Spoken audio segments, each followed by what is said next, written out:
All right, well, I assume you've seen these comments from John Howard.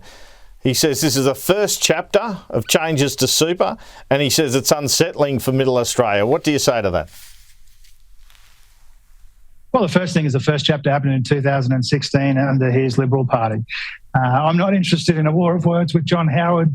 John Howard is someone who I respect, and I think he deserves better than to be wheeled out to prop up Angus Taylor's dodgy arguments or to shore up Peter Dutton's failing leadership. He deserves better than that. I mean, if John Howard thinks this is some kind of unnecessary attack, then I didn't hear him making the same arguments in 2016. And if he thinks that people should be able to raid their super for housing, he had almost 12 years in office to make that change.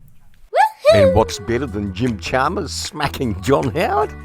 Double Jim! Go Jimmy!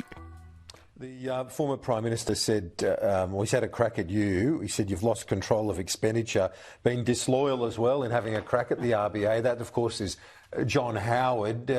You woke to that today. What's your response to someone who you've said you respect in terms of his service to the nation? I do respect John Howard, and I think he's certainly earned the right to express a view about some of these sorts of things. I think, frankly, John Howard deserves better than to be rolled out every time that Peter Dutton and Angus Taylor can't carry an economic message. And John Howard, to his credit, wouldn't have vacated the field on the economy the way that Peter Dutton and Angus Taylor have. Now, we need to remember, of course, John Howard is a Liberal warrior. He's not exactly an objective observer. He's a partisan warrior, and that's fine.